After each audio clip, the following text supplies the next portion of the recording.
Breaking news at this hour. Fox News urgent. The Iraqi Prime Minister has announced just moments ago the offensive to take back Mosul is now underway. The U.S. has increased troop levels, as you may know, in Iraq 11 times since 2014.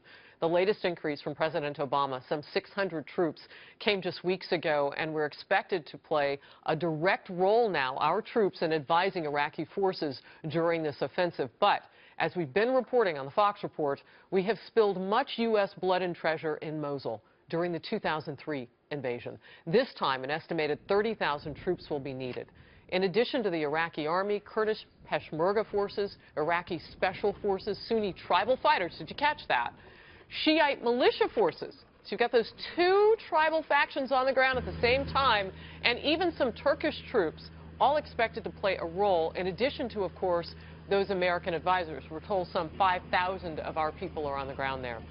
And for more, we're joined by Fox News producer Lucas Tomlinson. Lucas, you're joining us by phone now. So we knew with weather conditions and whatnot that this would possibly roll out about mid-October. It's exactly that. That's correct, Harris. This has been a long time coming, and you could argue not a big secret. Everybody, including Fox News, we've been reporting that this has been expected for the last few weeks. And I'm sure a lot of your viewers, people are wondering, what does this mean for the 5,000 U.S. troops that are there? We've been told by Pentagon officials that these troops will be acting in advisory capacity. But what does that mean? That means that the U.S. forces will be down to the battalion level. They will not be on the front lines. However, at a recent press briefing, I asked a U.S. military spokesman in Baghdad, do you always know where the front lines are? And he said very candidly, we haven't known where the front lines have been since World War I. As you know, ISIS likes to deploy suicide bombers and giant armored trucks, and they can spring up at any time. But this will be an Iraqi-led fight. You mentioned the Shiite militias and the Kurds.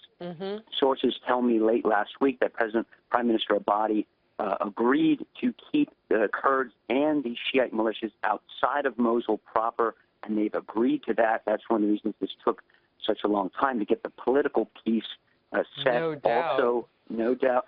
And another huge piece of this are the more than 1 million people that are some trapped, some held against their will, that are inside Mosul.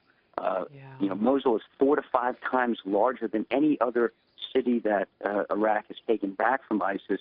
And a lot will depend, of course, if ISIS is going to stand and fight, or will they retreat. Well, we have not known them to retreat. And we do know, Lucas, from our reporting, that the place is booby-trapped on all sides, Mosul. And when you look at a map, I know that we've been hitting from the air the supply routes.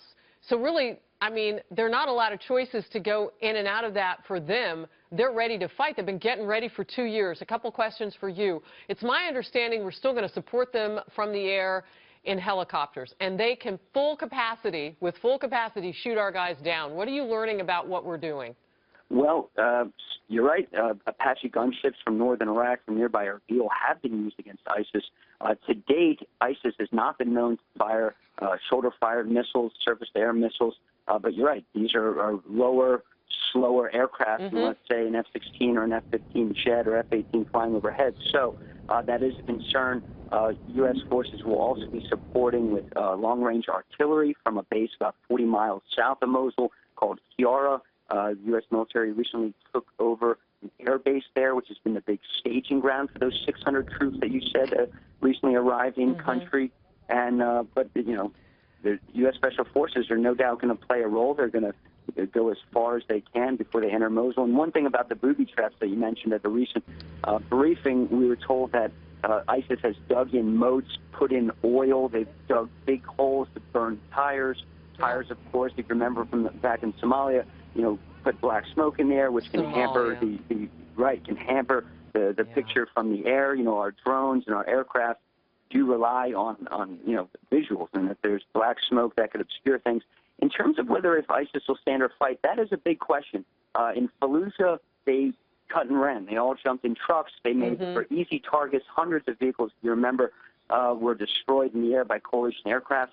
In Ramadi, they did fight, but U.S. aircraft ended up an Iraqi general is quoted saying 80% of the success was due to U.S. warplanes bombing ISIS or Ramadi and turning the place into a virtual parking lot. So it remains to be seen.